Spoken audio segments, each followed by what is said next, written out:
बोलिए अरिजीत सागर जी महाराज की।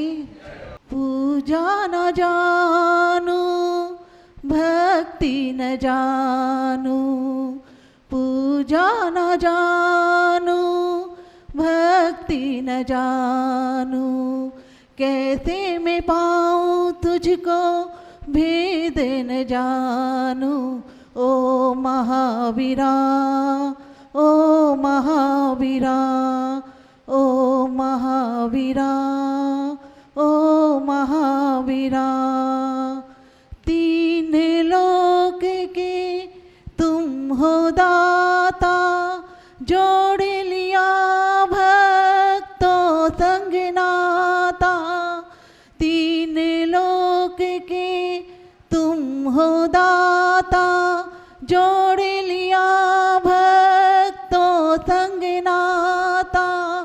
तू ही जाने मैं क्या जानूं, कैसे मैं पाऊँ तुझको भेद न जानूं। ओ महावीरा, ओ महावीरा। अब हम सभी गुरुदेव से निवेदन करेंगे कि हे गुरुदेव, आप अपनी मंगल वाणी से हमें प्रवचन दे के हमारे जीवन को सार्थक बनाएं और हमें धर्म लाभ दें। नमोस्तु महाराज जी, नमोस्तु महाराज जी, नमोस्तु महाराज जी। ओम नमः सिद्धेभ्यः।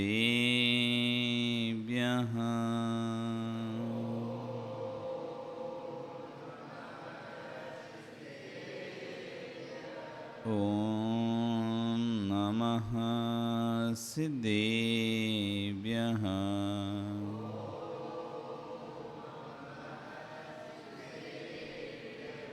ओम नमः सिद्धेभ्यः।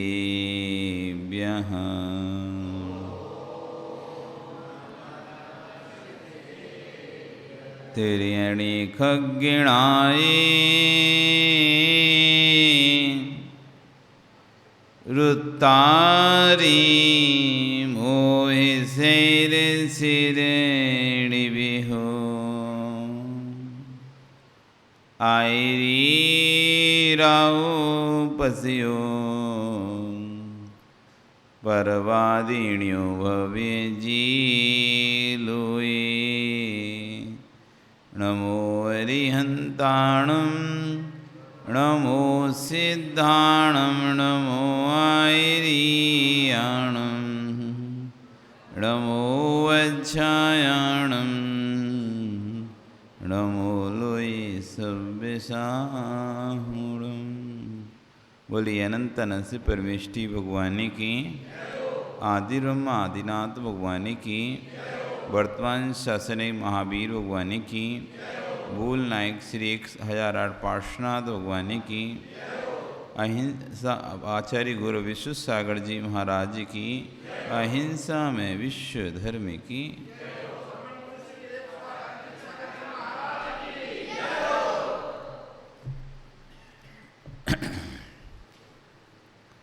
भवबंधु, वर्तमान शासक नायक वर्धमान स्वामी के शासन में तीर्थंकर प्रभु की चरण निश्रा में बैठकर हम सभी जिन देशना का श्रवण कर रहे हैं। आचार्य भुवन कुलभद्र स्वामी महाराज ग्रंथराज सार समुच्चय में आत्मस्वरूप की व्याख्यान कर रहे हैं और उसी व्याख्यान पर आचार्य भुवन विश्व सागर जी महाराज अपनी सार देशना को दे रहे हैं और जिसमें कह रहे हैं, कसाय के उदय में विवेक हुआ, विवेक विहीन हुआ जीव भाषा वर्णा का प्रयोग अन्यथा भूत करता है। जब कसाय का उद्वेग आता है, समझ में आ रहा है कि नहीं? आवाज़ आ रही है? जब कसाय का उद्वेग जीव के अंदर आता है, कोई सी क्रोध मान माया लोभ चार कसाय में जब कोई सी भी कसाय भड़कती है अंदर से, तो सबसे पहले भाषा खराब होती है। कसाय की अभिव्यक्ति भाषा से समझ में आ जाती है। आपके अंदर कौन सी कसाय चल रही है एक व्यक्ति क्रोध करेगा तो उसके लिए उसे क्या करना पड़ेगा? मैं क्रोध कर रहा हूं ये दिखाने के लिए तुम्हें क्या करना पड़ेगा? हैं? चिल्लाना पड़ेगा ना, किसी पे जोर से बोलना पड़ेगा, चिल्लाना पड़ेगा, नहीं तो समझ में कैसे आएगा कि क्रोध कर रहा हूं। तो जो आपके शब्द विनम्रता भूत थे, जो आपके शब्द सरलता भूत थे, जो आपके शब्द सभ्यता भूत थे, वे असभ्य होंगे, अविनम्र होंगे, असरल होंगे, तब जाके आप क्रोध दिखा पाओगे। उसके लिए आपको भाषा अपनी तेज करनी पड़ेगी, जोर से बोलनी पड़ेगी, कठोर बोलनी पड़ेगी। आप यदि कठोर नहीं बोलें, हंसते रहें और बोलें और फिर सोच गए हम तो जो क्रोध कर रहे हैं, तो कोई मानेगा कि आप क्रोध कर रहे हो? आपके शब्द भैया भैया भैया भैया भैया भैया ऐसे होते हैं और धीरे धीरे बोल रहे हो आप, और मैं तो बहुत क्रोध कर रहा हूँ, मुझे तुम्हें पर बहुत क्रोध आ रहा है, तो कोई मानेगा, हंसेगा। और तो जब क्रोध करेगा तो भाषा वरना बिगड़ेगी नहीं बिगड़ेगी। जो भी कसाय है, जब भी प्रकटीकरण होगा तब भाषा बदल जाएगी, और भाषा के बदलते ही व्यक्ति की कसाय पकड़ में आती है। आप शांत बैठे हो, हम नहीं पता कर पाएंगे कौन सी कसाय तुम्हारे अंदर चल रही भी। आप शांत बैठे हो, नहीं पता चल पाए कौन सी कसाय चल रही है, लेकिन जैसे ही आप बोलोगे, देखो तो हमने इतना पैसा दिया था, हमारा तो नाम ही नहीं हुआ, इस सबसे समझ में आ गया इसके मान कसाय आ रही है, इसके अंदर मान कसाय आ रही है। जैसे उसने शब्द बोला, अब कल से मैं जाऊंगा नहीं वहाँ पर, मुझे माला नहीं पहनाई, उसने मुझे सम्मान नहीं, उन्हें बुलाया नहीं, सबको बुला लिया था, मुझे नहीं बुलाया। ऐसी मुख से मुख की भाषा निकल रही है, आप समझ जाओ मान कसाय भड़क रही है इसके। मुझे ये चाहिए, मुझे वो चाहिए, ऐसे शब्द मुख से निकल रहे हैं, समझ लो लोभ कसाय इसके अंदर जागृत हो रही है। तुम उसको बताना नहीं, अपन चुपचाप कर लेंगे, अपन कोई को नहीं बताएंगे, अपन ऐसा कर लेंगे, ये माया कसाय चल रही है। और क्रोध कसाय तो दिखती है, चिल्लाना, गुस्सा करना, जोर से बोलना, कड़वे वचन बोलना, उसे समझ जाता है क्रोध कसाय। भाग जाओ यहाँ से, यहाँ नहीं बैठना, यहाँ नहीं करना, ऐसा नहीं करो, वैसा नहीं करो। तो चारों जो कसाएं हैं उसकी अभिव्यक्ति का कोई साधन है तो वो है भाषा। क्रोध कसाएं तो फिर भी एक विषय चेहरे से समझ में भी आ जाए, आंखें लाल हो रही, मुंह तमतमा रहा है, तो ना भी बोले तो आदमी समझ जाता बड़ा गुस्से में बैठा है ये। तो क्रोध कसाएं फिर भी एक विषय चेहरे से समझ में आ जाती है। आदमी का चेहरा देखकर, व्यक्ति का चेहरा देख के व्यक्ति पकड़ लेता कि बड़ा गुस्से में है। बाकी तीन कसाएं तो फिर चेहरे से नहीं समझ में आते हैं।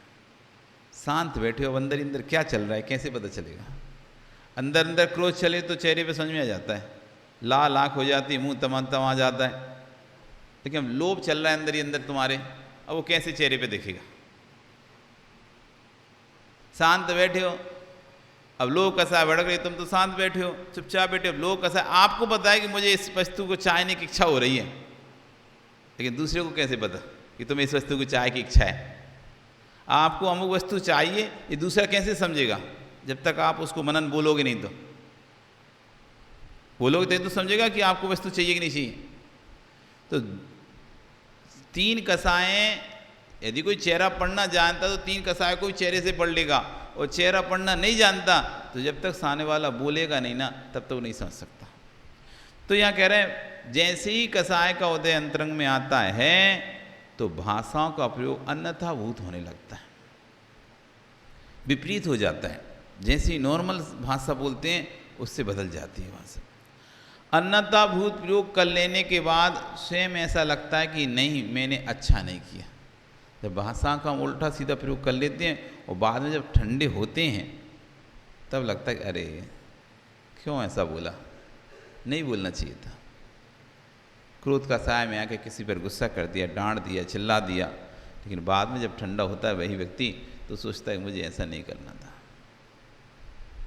कई बार हमारे साथ भी घर में आप लोग रहते हैं, बच्चों पे चिल्ला देते हैं, बेटे की माँ पे चिल्ला देते हैं, परिवार पे चिल्लाते हैं, अपनी माँ पे भी गुस्सा कर देते हैं, पिता पे भी गुस्सा कर देते हैं, लेकिन बाद में आपको लगता है अरे फालतू चिल्लाया। नहीं बोलना चाहिए था, ऐसा नहीं कहना चाहिए। कहने के बाद जब व्यक्ति ठंडा होता है तो उसे अपनी गलती का एहसास होता है। कुपित भाव से जब भाषण कर रहा था उस समय तो ये अशुभ आशुभ तो हो ही रहा था, पर हे ज्ञानी उद्रेक में था, विवेक भूल गया था और विवेक के वहाँ में कुछ से कुछ बोल पड़ा। बोलने के उपरांत जब मित्रता नष्ट हो गई, संबंध नष्ट हो गए, रिश्ते नष्ट हो गए, जब ठंडा हुआ तो तेरे पास कुछ भी नहीं था। एक बार एक व्यक्ति अपनी 1 माह की तनख्वाह वेतन को लेकर अपने घर पहुंचता है और अपनी पत्नी को कहता है लो इस माह की सैलरी घर खर्च चलाने के लिए। पत्नी बहुत महीना भर से इंतजार कर रही थी, जल्दी सैलरी आएगी तो सामान खरीदना है, घर की राशन खरीदना है और भी बहुत सारे लोगों का हिसाब चुकता करना है, राशन का, कपड़े का और भी अनेक प्रकार का। तो बेसब्री से इंतजार कर रही थी सैलरी का, वेतन का। तो पत्नी को वेतन दे दिया।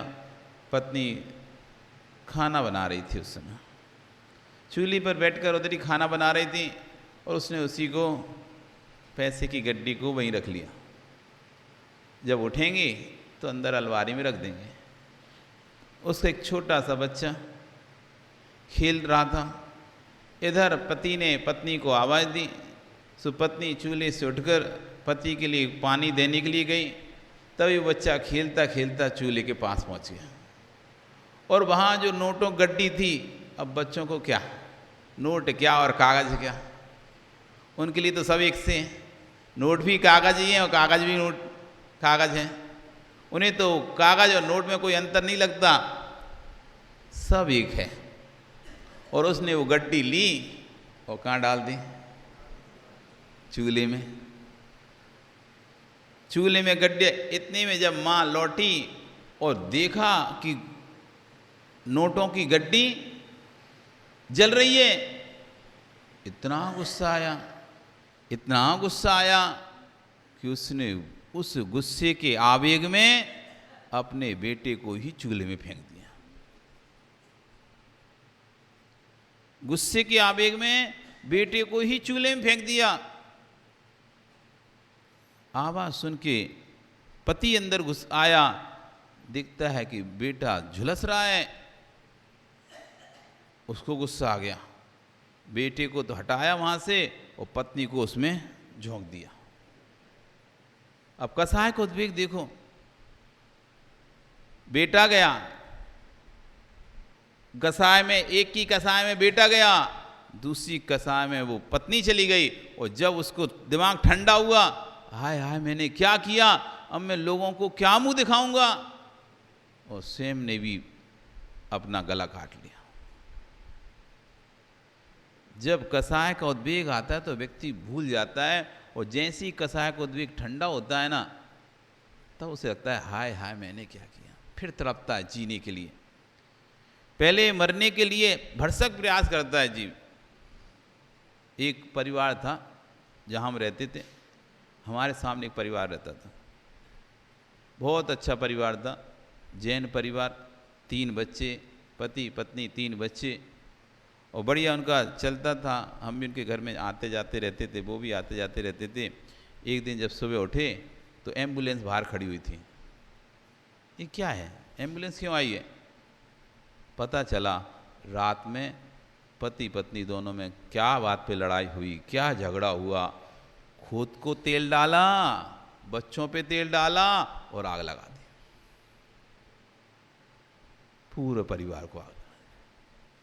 अब आग लगा तो दी, लगने के बाद जब कसाय शांत हुई तो बुझने के लिए, बचने के लिए कोई इधर दौड़ रहा, कोई उधर दौड़ रहा है, पानी में डाल रहा है, रेत पे घूम रहा है, इधर घूम रहा है कि आग बुझ जाए। आग तो बुझ गई, पर उनकी बात जो उनकी दुर्गति हुई, शरीर जलने के बाद क्या गति होती है उसकी, तो तुम समझते ही हो। 10 दिन तक वो अस्पताल में रहे, तड़पते रहे, पीड़ा में रहे बहुत। 10 दिन बाद फिर वो मर गए। जो बच्चे थे वो बच गए, बाकी पति पत्नी दोनों मर गए। तो कसाय के उद्योग में आचार्य मुनि कह रहे हैं कि एक मात्र पश्चाताप के अलावा फिर कुछ नहीं रह जाता। जब कसाय में व्यक्ति ठंडा रहता है ना, तो फिर उसके पास कुछ नहीं रहता है। कैसे? जैसे स्वयं के घर में स्वयं ने आग लगा दी। गुस्से में आता है व्यक्ति, अपनी वस्तु अपने द्वारा नष्ट कर देता है, तोड़ देता है। गुस्से में माता है ना, माताएं हैं, बच्चे हैं, गुस्से में आते हैं मोबाइल फेंकती सबसे पहले, ये तोड़ा, हटा। अब ठंडा हो गया, अब नया मोबाइल कहाँ से आए, इसे सही करा दो। फिर उसे सही कराने रिपेयरिंग सेंटर पे जाती है, टूट गई, इसकी स्क्रीन टूट गई, फेंक दिया था ना गुस्से में। पति पत्नी में लड़ाई हुई आपस छोटी सी बात पे, और गुस्से में या तो पति ने फेंक दिया, पत्नी ने अपना हाथ में मोबाइल लिया था और फेंक दिया। फेंक तो दिया, अब बाद जब गुस्सा ठंडा हुआ, अब जा रहे हैं सेंटर पे, इसकी रिपेयरिंग हो जाए। स्क्रीन टूट गई, स्क्रीन काम नहीं कर रही, ये नहीं कर रहा, वो नहीं कर रहा। तो कसाय के उद्वेग में स्वयं के वन में स्वयं आग लगा दी। दूर खड़ा होकर निहार रहा था, आक्रोश में परिवार को तो नष्ट कर दिया, भवन राख हो गया। आग ठंडी होने के पहले वह ठंडा हो चुका था। फिर देख रहा है कि मैंने ये कर डाला। फिर सोचा अब मैंने ये क्या कर दिया। जब अकेला दिखाई दे रहा है, अब अकेला दिखाई दे रहा है, कोई तेरे पास नहीं है। घर की आग बुझाने के लिए तो पड़ोसी आ जाएंगे, पर मन के भावों में जो आग लग रही है उसे बुझाने पड़ोसी नहीं आएंगे। उसे तो जिनवाणी के बाहर के पानी से तो वो आग नहीं बुझ सकती, जिनवाणी के नीर से ही वो मन की कसाय की आग बुझेगी। उसकी ताप तो तुझे झेलना ही पड़ेगा। हे प्राणी, संसार में तूने परावर्तन किया, नाना योनि में भ्रमण किया, उसका हेतु क्या था? वीतराग, अहिंसा, धर्म को ना समझने के कारण, सम्यक विचार ना आने के कारण, जिनवाणी का चिंतन नहीं करने के कारण, जिनवाणी को धारण नहीं करने के कारण हम नाना योनियों में भ्रमण कर रहे हैं। जीवन में एक बार ही हमने जिनवाणी सुन ली होती, आज तक हमने जिनवाणी सुनी नहीं है। था वीर ने उपदेश मुझको सुनाया। था वीर ने, क्या आप भगवान के संरक्षण में थे क्या? आप भगवान जब आदिनाथ थे तब आप थे क्या? जय कुमार जी आप थे क्या? हम तो थे। आप थे, हम तो कब के पता कितने पुराने हैं, आपको तो आज यहाँ दिख रहे हैं। हम आदिनाथ थे तब से हैं हम, और आदिनाथ नहीं थे उसके पहले से हम। बाल तो अभी सफ़ेद हुए हमारे, हम तो पहले से अब इतने पुराने हैं तो बाल तो सफ़ेद होंगे ही होंगे। कितने, आप कितने पुराने हो? मनोज तुम कितने पुराने हो? तुम्हारे तो 40 साल 50 साल पुराने हो। अरे हम तो तब से पुराने हैं, कब से। अब तब से हैं तब थोड़ा सफ़ेद तो होंगे बाल। आज के थोड़ी ना हम, तुम क्या समझ रहे हो आज के हैं कि हम? आज के नहीं है, हम कब से हैं? जब से आदिनाथ थे तब से, और आदिनाथ नहीं हुए थे उसके पहले से। अनंत अनंत 24 ही निकल गई तब से हमें। आप कब से हो? आप अनादिकाल से। आप भी हो माणिक जी, आप भी अनादिकाल से ही हो। तो कोई समूषण में गए होगे नहीं गए होगे अनादिकाल से? तो इतनी 24 निकल गई तो किसी न किसी 24 में आप समूषण में जरूर गए होगे, विश्वास रखो।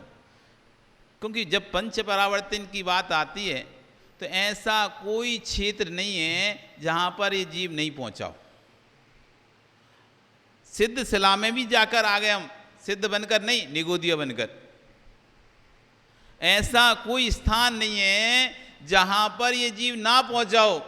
तीनों लोकों के प्रत्येक क्षेत्र पर, एक एक क्षेत्र पर ये जीव जन्म लिया है। ऐसी कोई सी आयु नहीं है जिसने ना भोगी हो। सब आयु ने उन्हें भूल ली। बस वो आयु छोड़ दिए जिन आयु का एक भव अवतारी आयु होती है, जिनके बाद दूसरा भव नहीं होता। जैसे सौदरबिंद की आयु अभी तक आपको नहीं मिली, हमको नहीं मिली, मिल गई होती तो पंचम काल में होते ही नहीं, मोक्ष गए होते। तो जिन आयु को प्राप्त करने के बाद पुनः जन्म नहीं होता है, एक भव अवतारी आयु है, ऐसी आयु हमने नहीं भोगी। 5 अनुत्तर विमानों की आयु हमने नहीं भोगी। यदि वहाँ की आयु भोग ली होती तो आज हम यहाँ संसार में नहीं होते। 100 धर्म की आयु भोग ली होती, हम संसार में नहीं होते। हमने ब्रह्म इंद्रों की आयु यानी जो लोकांतिक देव होते हैं उनकी आयु भोगी होती तो हम इस संसार में नहीं होते। हमने दक्षिणेंद्र इंद्रों की आयु भोगी होती तो हम इस संसार में नहीं होते। हमने लोकपाल की आयु भोगी होती तो हम इस संसार में नहीं होते। सच्ची की आयु भोगी होती तो आप इस संसार में होते। भगवान के माता पिता बने होते तो आप इस संसार में नहीं होते। इन आयु को हमने नहीं भोगा है। इनको छोड़कर ऐसी कोई भी आयु नहीं है जो हमको प्राप्त ना हुई हो। ऐसी कोई भी पर्याय नहीं है, इन पर्यायों को छोड़कर ऐसी कोई पर्याय नहीं है जो हमने प्राप्त ना की हो। ऐसा कोई क्षेत्र नहीं है जहाँ पर हमने जन्म ना लिया हो। ऐसा कोई रिश्ता नहीं है जो हमारा किसी के साथ ना बना हो। हर व्यक्ति के साथ, जितने भी संसारी जीव हैं, उनके साथ तुम्हारा कोई ना कोई रिश्ता कभी ना कभी सब प्रकार से बन चुका है। क्यों? क्योंकि आप कब से हैं? कब से हो भैया? सुरेश जी कब से हो? 60 साल से? कब से हो? उसके पहले नहीं थे क्या? थे तो, इतना तो विश्वास है ना कि थे कि नहीं थे? कैसे पता? आप थे, आप थे, आपको तो याद ही नहीं है ना कहाँ थे। हाँ, तो जब आपको मालूम ही नहीं है तो आप थे ये कैसे आप कह सकते हो? आपको तो मालूम ही नहीं है आप थे कि नहीं थे, कहाँ पे थे, कुछ भी नहीं मालूम। याद तो आपको तो ये कि हम 60 साल से हैं, इतना याद है। तो आप ऐसा कैसे कह सकते हो मैं पहले था? हैं? तो ये कैसे पता आपको आप कहीं तो हो गए? हैं? किसने बताया आपको? और सास नहीं बताते तो? सास नहीं बताते तुमको तो सास में का आपका नाम लिखा है क्या कि आप पहले इधर थे?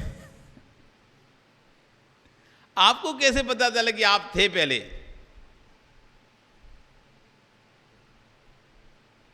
आपको तो याद भी नहीं है। कमल तुमको याद है तुम पहले थे? ओ भैया कुर्सी, क्या नाम है इनका तुम्हारे पीछे बैठे हैं? मनोज, निर्मल जी, आप पहले थे क्या? बोल रहे थे महाराज नाम याद नहीं है मेरा, मैं निर्मल हूँ, मैं निर्मल हूँ। ठीक है, हमें याद हो गया तुम्हारा नाम, तो निर्मल। तो निर्मल जी आप थे क्या पहले? अब बोलो। अभी नहीं थे? थे? कैसे पता तुमको थे आप? विवेक तुमको पता है तुम थे पहले? नहीं पता? थे कि नहीं थे? और हम नहीं बोलते तो तुम नहीं थे? बहुत सुंदर, ये भी अच्छा है।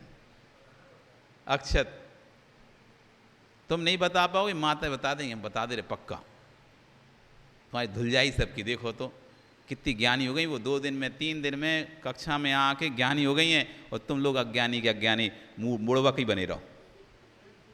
क्यों? तुम्हें समय नहीं है पढ़ने का, कुछ तुम्हें समझने का समय नहीं है कि आ जाएं कुछ सोच लें कुछ पढ़ लें। नहीं है तो अभी पूछवा दे रहे हैं हम इनसे, तो विश्वास है एक साथ बोल देंगे सब जितनी क्लास में आती हैं। आप थे क्यों? क्योंकि हम जीव हैं, और जीव का क्या लक्षण है?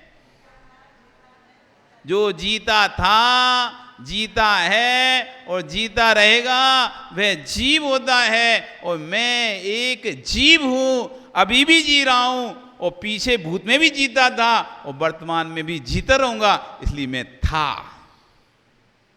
देख लो, अब सोच लो तुम। थोड़ा सा यदि धर्म का ज्ञान हो जाए तो क्या बुरा है, अच्छा ही है ना। अब बुड़बक से बने रहो, अब कोई पूछ ले तो बस पता ही नहीं कहाँ, ये हैं हम धर्मात्मा, दूसरे एक दूसरे का चेहरा देखो बस। आप थे ना, जब आदिनाथ थे तब आप थे कि नहीं थे? क्यों? क्योंकि मैं जीव हूं, और जीव भूत में भी था, वर्तमान में भी है और भविष्य ही रहेगा। तो आदिनाथ के काल में ही मैं था, महावीर के काल में ही मैं था, और अंतानंद 24 जो बीत गई सबके काल में मैं था। और ऐसा कोई क्षेत्र नहीं है जहाँ पर मैं गया नहीं हूँ, ऐसा कोई संबंध नहीं है जो मेरा किसी के साथ बैठा ना हो। तो मैंने कभी ना कभी संवत्सर में भी जरूर गया हूँगा, अवश्य गया हूँगा। वो भगवान की वाणी भी सुनी होगी, फिर भी कल्याण क्यों नहीं हुआ? फिर भी कल्याण क्यों नहीं हुआ? अमित, क्या नाम तुम्हारा? अमित ही है ना? क्यों नहीं हुआ अभी तक कल्याण? था वीर ने उपदेश मुझको दिया। भगवान ने खूब उपदेश दिया हमको, हमने सुना। और ऐसा नहीं कि हमने नहीं सुना, हमने भी मस्ती में सुना, जैसे भी आप लोग सुन रहे हैं ना, ऐसे ही बैठ के खूब समोषण में उपदेश दिया। था वीर ने मुझको उपदेश दिया, मैंने सुना पर गुना ना। हमने सुना तो बहुत, लेकिन अंतरंग में धारण नहीं किया। एक व्यक्ति 3 प्रतिमा को बेच रहा है, और तीनों प्रतिमा बड़ी सुंदर हैं, एक सी है, एक ही पाषाण की है, एक साथ तीनों प्रतिमाओं को रखता है, और तीनों की पर मूल्य अलग अलग रखता है, कीमत अलग अलग रखा हुआ है। एक की कीमत 1000 रुपये है, एक की कीमत 10,000 रुपये है, तो एक की कीमत 50,000 रुपये। लोग आ रहे हैं, देख रहे हैं, तीनों मूर्तियां एक सी हैं, तीनों प्रतिमा एक सी हैं, तब भी ये अलग अलग रेट क्यों है इसकी? लोग पूछते हैं भाई क्या बात है, जब प्रतिमा एक सी समान है तो फिर 3 अलग अलग रेट क्यों? रेट भी एक ही होना चाहिए, मूल्य भी एक ही होना चाहिए। उसका नहीं भाई, बाहर से देखने में भले ये समान है, लेकिन फिर भी इनके अंदर अंतर है। कि क्या अंतर है? एक धागा लेके आता है और कान में डालता है, इधर से डाला और इस कान से निकल जाता है धागा। इस कान से धागा डाला, लेफ्ट से डाला, राइट से निकल गया, राइट डाला, लेफ्ट से गया। इसमें कुछ भी प्रवेश नहीं है, इधर से सुनो, इधर से निकाल दो। तो एक ऐसे इंसान बैठे यहाँ पर, 3 प्रकार के इंसान होते हैं ना, तो ऐसी 3 प्रकार की प्रतिमा, तो 3 प्रकार के जीव, कि इस कान से सुना और उस कान से निकाला है, झड़के उड़ के सुना ही समझ नहीं आया क्या है, यहाँ से जा रहा है और यहाँ से निकलता जा रहा है। अब ऐसे लोगों की क्या कीमत? कुछ इनके पल्ले नहीं पड़ रहा, इधर से जा रहा है, पानी की सटक जैसा, यहाँ से पानी डाला, यहाँ से निकल गया। और दूसरा कहीं फिर ये जो इस कान से डाला उस कान से निकल गया, इसकी 1000 रुपया कीमत। ये दूसरे की 10,000 क्यों? उसने धागा डाला और मुंह से निकला वो। ये क्या? कहीं सुनता तो उस कान से, लेकिन भड़बड़ करके मुंह से निकाल देता है, खत्म बस। बहुत अच्छा, तो बहुत अच्छा प्रवचन था, बहुत अच्छा प्रवचन, बहुत अच्छे बोले महाराज, आज खूब अच्छा बोले, बस हो गया, खत्म, झड़ गए अपने काम पे। फिर वैसे ही जो करना है सो करना है। वही अच्छा बोले थे, बहुत अच्छा बोले थे कि रात में भोजन नहीं करना चाहिए और अचार मुरब्बा नहीं खाना चाहिए, नरक में जाना पड़ता है, ऐसा वैसा खूब अच्छा बोले, बस बोल बाल के खत्म, ना हमें छोड़ना ना हमें पालन करना। तो मुंह से बोला, तो इसकी भैया तुमको इसके बोलने से 4 लोगों तक और बात पहुंच जाती है। खुद तो कुछ धारण नहीं कर रहा, लेकिन बोलता है तो 4 लोग सुनते हैं, तो उससे थोड़ी प्रभावना होती है और हो सकता है कोई और समझ जाए। इसलिए इसकी कीमत 10,000 रुपया, 10 गुनी कर दी। और ये अगली वाली, इसमें क्या विशेषता है? वो कान में धागा डाला, वो हृदय में प्रवेश किया, कान में डाला, हृदय में पेश किया। ये प्रतिमा धारण करने वाली है, जो आप कहेंगे वो सीधे हृदय में प्रवेश करिए। तो कुछ जीव ऐसे होते हैं, सुनते हैं और अपने हृदय में उसको धीरे धीरे उतारने का प्रयास करते हैं, धारण करने का प्रयास करते हैं। ये बहुमूल्य है, ये जीव बहुमूल्य है। अब आप इनमें से कौन से वाले हैं? पहले नंबर के, दूसरे नंबर के या तीसरे नंबर के? हाँ, तो पहले नंबर की हो, दूसरे नंबर की हो या तीसरे नंबर की? सुभाष जी हैं? दूसरे नंबर के महाराज जी। सुनते हैं और सबको कहते हैं अच्छा है, बहुत बढ़िया है, लेकिन स्वयं धारण नहीं कर पाते, स्वयं धारण नहीं। तो आचार्य बोल कह रहे हैं ये जिनवाणी यदि हमने एक बार सुन ली होती, सुन के धारण कर ली होती, सुनी तो कई बार लेकिन धारण नहीं की, इसलिए संसार में भटक रहे हैं, नाना योनि वर्ण कर रहे हैं। बीतराग अहिंसा धर्म को ना समझने के कारण सम्यक विचार के अभाव में ये विवरण किया है। पूर्ण निर्णय वहाँ पहुँचता है जब पर संबंधियों को भीतर से अपना स्वीकार लेता है, तो सारे अनर्थ वहाँ से प्रारंभ होते हैं। संसार के बंधुओं को भीतर से स्वयं का समझ लेता है, कसायिक भाव को स्वयं का मान लेता है, तो सारे कष्ट प्रारंभ हो जाते हैं। पहले अपने आप की स्वतंत्रता को पहचान लें। किस किस के क्लेशों को देखोगे, किन किन के दुखों को देखोगे और किन किन के दुखों पर रोगे। प्रत्येक जीव क्लेश से युक्त है, प्रत्येक जीव दुखी है। ये दुख अपने स्वयं के कर्माधीन है या पर के अधीन है? जो भी दुखी हो रहा है जगत में, वो स्वयं के कर्माधीन हो रहा है या पर के कर्माधीन हो रहा है? मेरे कर्मों से तुम दुखी हो रहे हो, तुम्हारे कर्मों से मैं दुखी हो रहा हूँ, अथवा अपने अपने कर्मों से हम दुखी हो रहे हैं? पहले इस बात का निर्णय करें। हम दूसरे के कर्मों के कारण से दुखी होते हैं। कहते तो अपन लोग व्यवहार में ऐसा ही है, अरे इसके कर्म के कारण हमें परेशान होना पड़ रहा है, इसके फल कर्मों का फल हमें भुगतना पड़ रहा है, इसके कर्मों का फल हमें। लोग व्यवहार में ऐसा बोला जाता है ना, पर इसको वस्तु स्वतंत्रता का बोध नहीं है। किसी दूसरे का कर्म का फल हम नहीं भोगते हैं, किसी अन्य के कर्म का स्वयं किए जो कर्म स्वासो फल निश्चय ही वे देंगे। आप करें फल दे अन्य तो स्वयं किए निष्फल होंगे। अपने कर्म सिवाय जीव को कोई न फल देता कुछ भी, पर देता है ये विचार तज स्थिर हो छोड़ प्रमाद बुद्धि। जो स्वयं कर्म करते हैं हम, उसी का फल हम भोगते हैं। दूसरे के दिए किए हुए कर्मों का फल यदि हम स्वयं भोगने लगेंगे तो अपने कर्मों को करना व्यर्थ हो जाएगा। फिर तो हम अच्छा करेंगे और दूसरे ने बुरा किया तो हम उसको ही फल भोगते रहेंगे, अपने अच्छे का तो भोग ही नहीं पाएंगे। अच्छे करेंगे तो यहाँ कह रहे हैं पहले इस बात का निर्णय करो कि तुम्हारा जो सुख दुख है, या जिस भी जीव जो क्लेशित हो रहा है, सुखी दुखी हो रहा है, घर में, परिवार में, समाज में, देश में, राष्ट्र में जो सुखी दुखी हो रहा है, वो स्वकर्माधीन हो रहा है या पर कर्माधीन हो रहा है? स्वयं के कर्म के अधीन दुखी सुखी हो रहा है या पर के कर्म के अधीन होकर सुखी दुखी हो रहा है?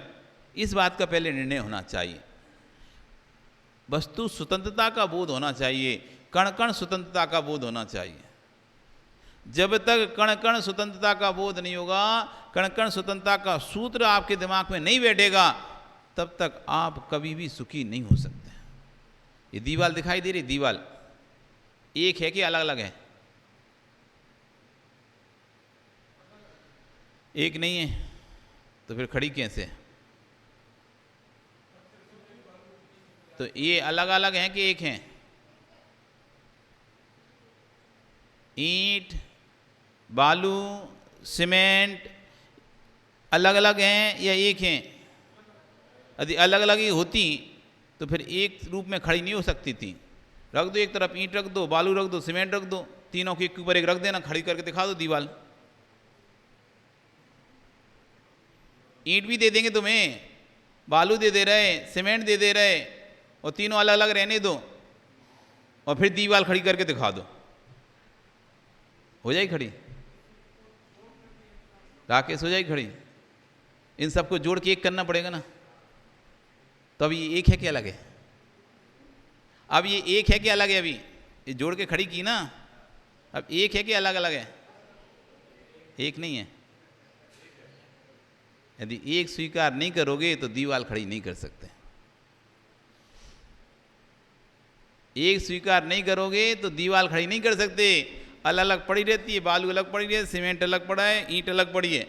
आप दीवार खड़ी करके दिखा दो अलग अलग से, तो जोड़कर एक हो गई ना। तो एक हुई तभी तो दीवार खड़ी हुई ना। यदि एक नहीं होती तो दीवार खड़ी हो जाती क्या? तो एक है कि अलग अलग है? कैसी है बताओ विक्रम जी, कैसी है? एक है कि अलग अलग है? अलग अलग नहीं है पक्का? सुरेंद्र जी कैसी है? एक है कि अलग अलग है? अलग अलग है, एक नहीं है। तो फिर ये गिर क्यों नहीं रही? अलग अलग है तो हम ऐसे धक्का दें तो अलग अलग चीज़ ऐसी तो अलग अलग दिखना चाहिए, अलग अलग गिर जाना चाहिए एकदम। ये ईंट, ये रेत, ये बालू ऐसी अलग अलग तो गिरी नहीं रही। अब कितना भी आप धक्का दो तो गिरती नहीं है तो नीचे। क्यों है? मिलके एक बनाना, क्या बना एक? तो अलग अलग है कि एक है?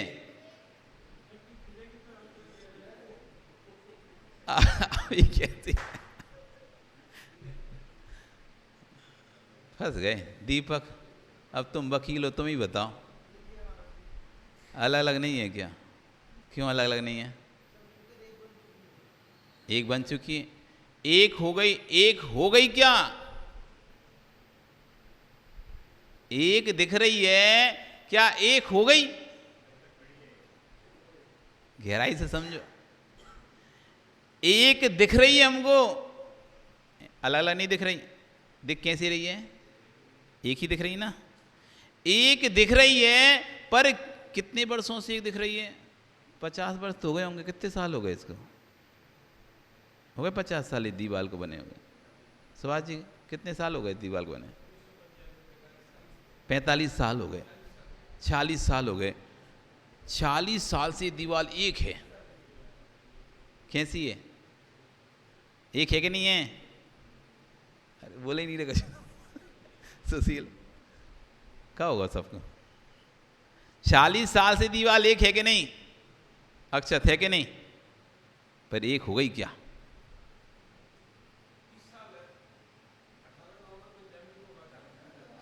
तीस हो, 40 हो, 50 हो, 100 हो, 1000 साल से बनी दीवार है।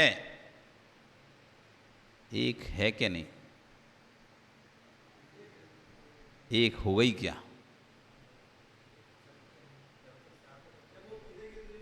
एक है कि नहीं? एक हो गई क्या?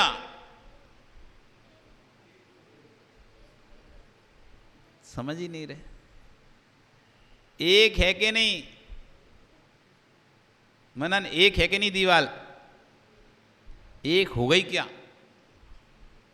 एक होने पर भी, 100 साल से एक साथ रहने पर भी, ईंट, बालू, सीमेंट, रेत सब एक साथ हैं 100 वर्ष से, तब भी आज तक एक नहीं हो पाई। एक साथ मिलके रह रही हैं। कब से? 100 से, 1000 से, 10,000 साल से एक साथ मिलकर भी रहें, तब भी अलग अलग ही हैं। दुनिया को लग रहा है एक है, मिलके रह रही हैं, एक है। देखो कितनी मजबूत है, एक है, एक है, एक है। बाहर से दिख भी नहीं रही अलग अलग। ना आपको ईंट अलग दिख रही, ना बालू अलग दिख रहा, ना रेत अलग दिख रही। ऊपर से और प्लास्टर तो उन्हें बढ़िया सुंदर कर दिया। ऐसा लग रहा है बिल्कुल एक ही दीवार है। 100 साल से हम देख रहे हैं एक ही ऐसी। एक होने पर भी आज तक एक नहीं हुई है। एक होने पर भी आज तक एक नहीं हुई है। आज भी बालू अलग है, ईंट अलग है, सीमेंट अलग है।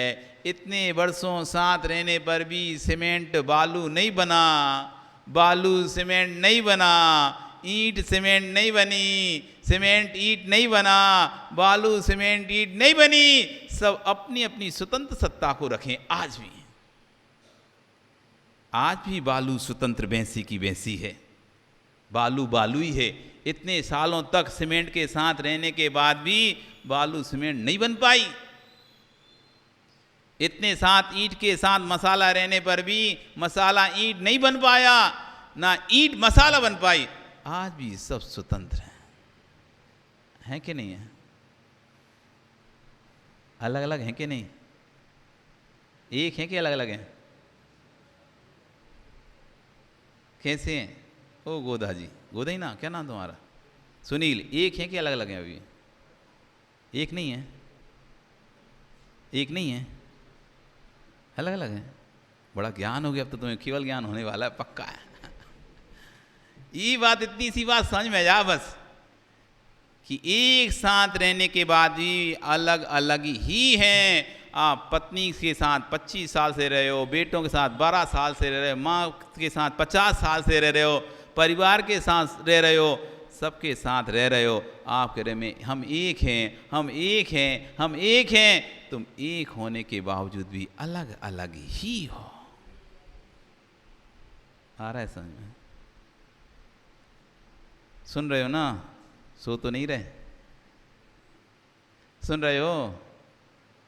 सो तो नहीं रहे? क्या नाम है तुम्हारा? अमित। सारे अमित हैं क्या यहाँ पे? कोई और कोई नाम नहीं रखते थे यहाँ पे? जो पैदा होता था वो अमित ही पैदा होता था। एक अमित वो बैठा, एक अमित वो बैठा, एक अमित तुम हो, एक अमित अभी घर में सो रहा होगा। अभी आया नहीं, आएगा शायद अभी से के समय तक पहुँचा। और भी 4-5 अमित और। तो यहाँ पैदा होते सी अमित ही पैदा होते हैं लगता है। अमित कोई है तुम्हारा? कोई तुम्हारा है? कौन है तुम्हारा यहाँ पे? हाँ, कौन से भैया हैं? क्या नाम है इनका? हेमंत भैया तुम्हारे हैं? अपने हैं तुम्हारे? पक्का? पूछो हेमंत। हेमंत से पूछो तो तुम मेरे हो क्या? अब तो बोले ही नहीं रहा, पूछो तो।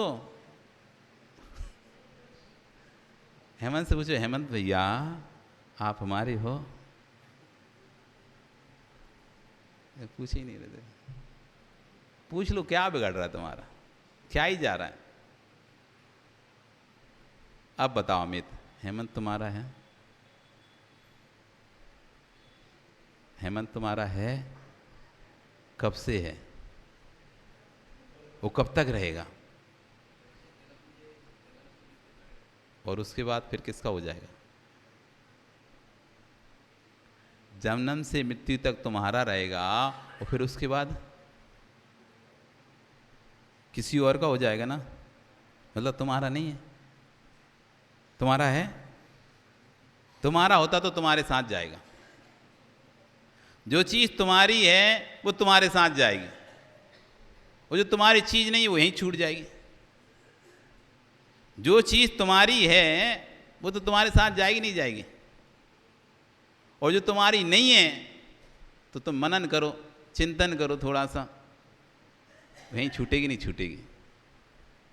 अब बताओ अमित, हेमंत तुम्हारा है? नहीं है? अभी तो तुम बोल रहे थे है।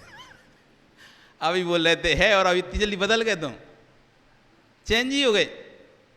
ओ गोलू, कौन है तुम्हारा? इतनी सी बात कहाँ समझ में आ रही? कोई नहीं है। जिस दिन समझ में जाओगी तुम वहाँ कहाँ बैठोगे? यहाँ होगे फिर तो। अभी तुम्हें सब लग रहा है इतना बड़ा मेरा मकान है, वो फार्म हाउस है, इतनी बड़ी बड़ी गोदाम हैं, उनका किराया है, वो मेरा है, बड़ी बड़ी दुकान हैं, वो सब मेरी हैं, उनका किराया मेरा है। तो उसी में लगे हो तो तुम्हारा है? नहीं है। किसका है? पापा का? ये सब किसका है जो तुम्हारे पास है? ऐसा मत बोल दे नहीं है, नहीं तो माणिक जी जाएंगे, ला भैया दे फिर हमको, तेरा नहीं, सब ला दे हमको, दे दे सब, तेरा कुछ नहीं है तो है। कि नहीं है तुम्हारा?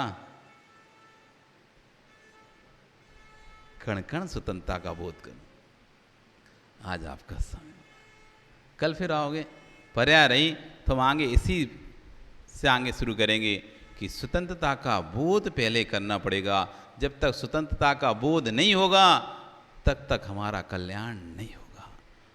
जब तक स्वतंत्रता का बोध नहीं होगा तब तक आत्मा का शोध नहीं होगा, और जब तक आत्मा का शोध नहीं होगा तब तक ये आत्मा कर्मों से मुक्त नहीं होगी। इसलिए कल पुनः फिर हम यहाँ चर्चा करेंगे। बोली भगवान महावीर स्वामी की